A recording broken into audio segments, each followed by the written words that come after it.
October the 31st, 2025. Guys, it is another beautiful Friday afternoon here in the southeast and central Mississippi.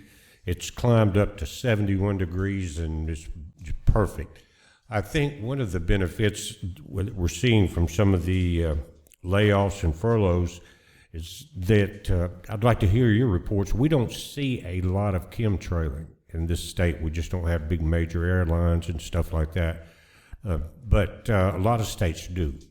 We have a lot of tourists, Florida example, LA, other states, flyover states. But let me know in the comments, are you noticing a difference? Because if federal people are getting laid off, that group may be involved in that layoff. And one of the things about it is it's all about cost cutting because the nation is broke. So it very well could be. But let's look back to this image from a couple of weeks ago. And this is as 3-eye Atlas came around the sun just to the right of it. And these were taken from a fellow on YouTube named Dobsonian Power. And this is the image that he got. It's just kind of a crinkle because you're looking at thermal images. And sometimes even going back for 20 years and looking at satellite images, and in the last 12 or 13, looking at some of them live, when you go to that reverse situation, you start picking up a lot of other information you wouldn't normally see. You've seen it with comets approaching the sun and things like that. But this is what was being picked up, and then you can see the circle.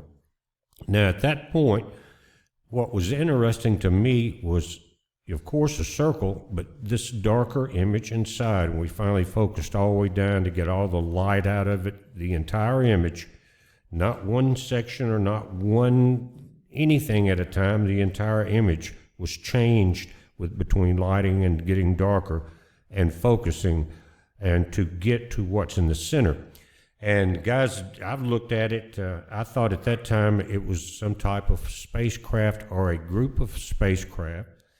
And they now are getting further away from the sun. They are headed, it's not towards Jupiter as like some of the height that you see going on, but it's going to be well away from Jupiter by the time that it crosses the orbit. Jupiter will have passed that point that it's pointed to now, and it will be coming in behind it, a long way away from it. But now they're talking about a slight change in the arc or the direction as it went behind the sun, and now they're talking about a possible gravitational or non-gravitational acceleration. But to determine that, I really wouldn't know how, other than you seeing a speed and change. But when you say a non-gravitational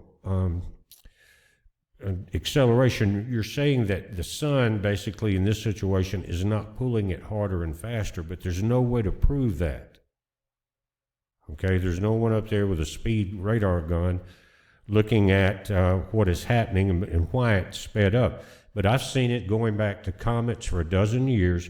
As they get closer to the sun, or any object, it could be an asteroid. The closer they get, the more the gravity accelerates the object. That may be what it is, but I don't think we're dealing with a comet at all. I think we're dealing with a craft. And I want to go through some of the stages that I got through. I'm not going to drag this out and give you 30 minutes of bullcrap animations. And to finally get to one small image that you really can't tell what it is. There's plenty of people doing that. I don't have to do that. Anyway, we're going to move on, and remember this spot. I'm going to pull it up a little bit. But again, what I'm thinking we're seeing in the circle is a force field situation with a lot of objects, a fleet with a major center section inside of this object. That's why you're seeing you're not seeing it visually, you're seeing it thermally. And I've got a video or a series of videos about how that you could accomplish that, and you would need infrared telescopes to detect even one of our craft if they knew how to use the technology that we were discussing. Now, as the changes started to occur, and here's your first images coming in, and this is what starts happening when you start darkening some of it out and bringing up where the light is coming from inside the object. Again, you are getting, let me pull this up a little, pull this over. You are getting that same dark figure in the back, in the very center of this, then again, I think we're dealing with a force field or protection. It could be both a cloaking and a physical force field, or shield in that case. And this side is lighter because we're possibly dealing with an ion drive, and I think that this inside of this shield, this bubble shield, this is where the most of the energy is here. And as we dimmed it down the other day, we started getting everything out of it, if you remember, and going right to the center. Now, reversing or inverting the image makes everything that was black white, or vice versa. That dark image is right here again in the white section, and you've got this extrusion on the back here and coming down here. Again, this is where you've got more objects scattered throughout this. You're going to see it again. And I think this is where the main energy of the force field, protective shielding, again, thermal shielding for cloaking, would be. Now, cloaking is a real thing. It can be easily done. Whether it's who has done it, I don't know, but it technically, I've again done papers, and we've done a couple of webinars on how to do it. And it's simply by changing the temperature below the temperature of outer space. And that's not very hard to do because it's already cold. And when you do that, guys, you go below that certain point. The human eye or a camera that's not thermal cannot see it. It's out of the visual range. And the human range of light, ultraviolet light, and all that you can see and I can see is a very small section of the entire visual spectrum, if you understand what I'm saying. So what we're seeing, what you're seeing now, what I see, is a very small, narrow section of what's really there. But when you go into below the temperature of outer space, which is easy to do, CERN does it with all of their interactions all the time. When you start to deal with their pyros and all of that, they have to keep it at a certain temperature for it to operate. And that's the same temperature this object or any object would have to go below to become invisible to anything but an infrared or thermal telescope. Very easy to do, but where we're looking at it coming from, man did not make this. This is not a comet. This is not an asteroid. It's a craft with a fleet with it, and you're looking at the shields. Now, I will change my mind if someone, as this thing gets out away from the sun, we can turn more telescopes towards it without frying the optics because of where the sun's at. And right now, if you're looking at the sun, Venus is to the right and upper right, and Atlas is just above it. Not visible right now, but you may get it pretty soon. Anyway, where Atlas is, again, it would be about 2 o'clock from the sun, and then if you extended that 2 o'clock arrow out a little further, that would be Atlas. And that's what we're seeing. Let's go ahead and get down to the point to where I guarantee you this is a craft. Now, this is the section where we were darkening out all the light and then bringing back up the first things to appear, the hottest objects there. And if you remember, this is the close-up. We'll show that. This is a craft, guys. I would not take AI and build something that looked like this and put it into this picture. But we're seeing objects here that are very similar. And I think this energy distortion is because this is where the force field and possibly the shielding field is at. The energy's in front of everything. And that would deflect anything from coming into the fleet, whether it's a missile, whether it's an asteroid or meteorites, space debris, whatever. But if you got that much interest invested in what we're going to look at a little closer, you would definitely, and you had that technology, you would want it protected, just like radar or stealth. Now let's look at this section just a little closer. Again, everything was sent to 0, and then as you turned up any amount of brightness, this is the first up here, even all behind this is the stars and anything else, guys. Now this is the area that is really sticking out to me, but you've got other objects that I would say is behind the shield. Now I know it sounds like science fiction, but Where do you think science fiction came from? Anyway, this is not the most clear, but look at it. This is not a comet. Everything's been darkened out. Look at it again. Just look closely. This is a member of the fleet. And a lot of people, they can quit guessing, that saying it's a comet, it's an asteroid, whatever it is. It's not human-made, at least not in the Earth age that we're in now. We don't know how advanced certain ages were before the Great Flood, the Great Ice Ages, things like that. Now let's back this up.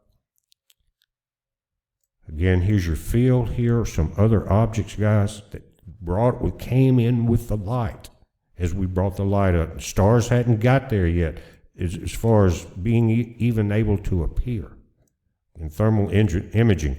And then back here, let me move this a little. What is this? But then when you get into this section right here, and this is the one that was so interesting to me. Look at this. This is that bottom section. Remember, I kept showing you the darker image, then we inverted to white, and it came down and it had this to the back. Guys, this is a mechanical object. Everybody says, well, we've never seen anything like that. Yeah, but guys, we all talk about things that are going to appear on this earth. We talk about technologies all the time. We talk about foreign or ancient alien technology all the time. We know about the chariots of the gods. Look at this. And guys, this is easily a mechanical object right there. And this big one, is it the mothership or is it the main generator ship of the field with other objects involved? And this is really the best close-up, guys, because just concentrating on bringing up the light first, you can see where that light was appearing here, here, and here. And we talked about ion drives, guys. And this is just that bottom corner of the entire image. Unbelievable. That is not naturally made, and this is a craft. Now, there's so much hype out there that I've really almost not done any Atlas videos because you got to wade through a mile of muck to get anywhere with the crap of some big channels that's going on out there. And you can tell when it's going to be hype because they're written on the thumbnail that you've got yellow and red large writings all over, and it's headed to Earth, it's headed to Jupiter, we're in the path, all of that from people that supposedly know. And it is absolute nonsense. This is what's there. I didn't put anything in it. How did this appear when we took everything out of the video or the image, and this is left in the heat signature, guys? That's the bottom. Some of you guys turned it around the other day, I remember. But that's what's out there. Now, I would love to, as it moves further away from the sun, it's going to take a while to cross. It's going to cross all the orbits, cross Mars' orbit, and then it will cross behind Jupiter in Jupiter's orbit. And by the time that may help us get better imaging of it as it gets further away from the sun, and we can turn non-thermal cameras towards it. Because again, if you look at it close to the sun with the SDO and some of the other ones, you would fry the optics on the cameras. We've seen it shut down the cameras on the SDO and on the LASCO C1 and C2 from solar flares. Just that burst of that energy would shut down the cameras. It's an internal protection circuit. But guys, this is what's out there. And if anybody wants to argue with them, show them this video. Take a screenshot of that right there. And tell them to explain it. Explain to them how we came about it. There's no interjection of anything in here, and we didn't add anything to it. We didn't do an AI like you see on so many videos, a long green, looks like a submarine sandwich or something, blowing out laser lights. Where the hell did they come up with that at? I don't know, but it's gotten ridiculous. But I'm just clearing it up. This is what's out there. They can say what they want to. I don't care. Nobody believed me when I told them what was going to happen to iSun. Nobody believed me when I told them that the solar flares 12, 13 years ago were causing the earthquakes. Now that's mainstream, and nobody believed it. Nobody, none of the scientists, nobody did. So again, I have no reason to bring anything here and show you that is AI or anything like that, guys, but this is what we have. We have a fleet. And again, this looks like the main body of it, and that may be the energy section of not only the ion drive for this section, which could be like the mothership, but I think it's also producing the outer force field. And what, again, this is looking at the entire kind of rounded section. Most of the energy's in the front. It's moving to the right. This is the bottom section. We're seeing a couple objects that look very handmade, and there, and the lighted objects here that are possibly behind it, the force field, are more illuminated. I don't know if that's because of the force field or what's behind it, but that's what we're seeing. There, I said in a video a month or so ago, it looked like about 20 objects to me. Nobody believed that. But here we go, guys. That is what we're seeing. And sometimes thermal optics are the best because it can show you what the eye cannot see and give you an aspect of what's going on.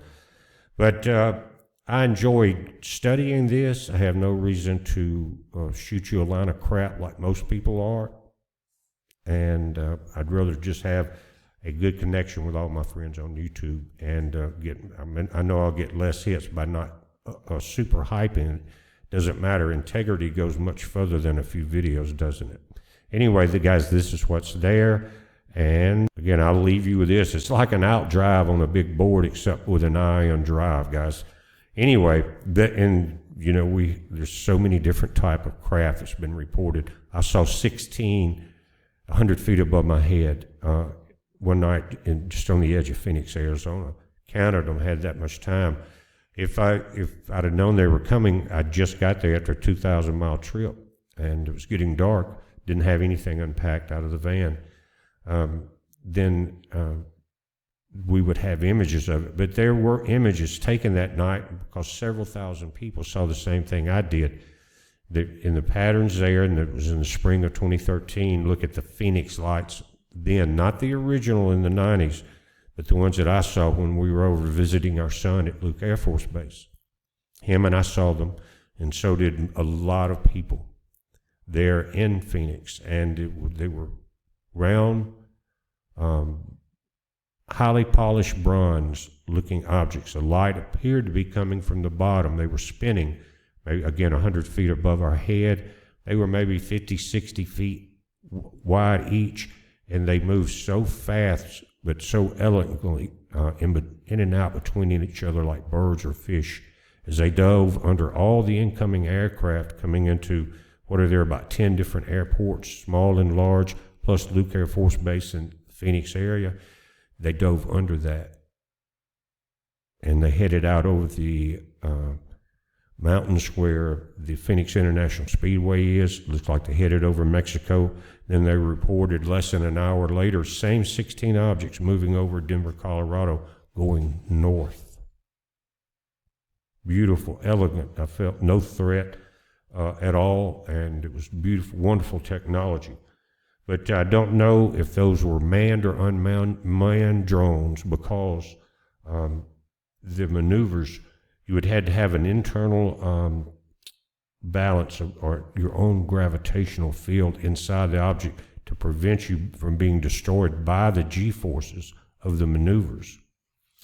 And that is actually a technology that, if developed properly, would be very useful, because it would also accelerate the vehicles and let them move at basically the speed of light, because you're creating a gravity force upon your ship that protects you from the G-force, but it also frees you from the G-force or the gravity pull of the Earth. And when they say that in ancient technology, that's how some of the great monolithic stones were moved. They were surrounded by a field that canceled out. It would be like a plus and a minus. Say your ground field of the Earth, the gravitational is a minus. You create a field around that object that negated the gravity of the Earth, and it could easily be manipulated. Same thing, and that will come out, as well as a few other technologies, if the Earth is here long enough to see it. But this is what we have, guys. I just wanted to update you on that, and I'd love for someone to prove me wrong, and that would improve the entire narrative. But this is what we have.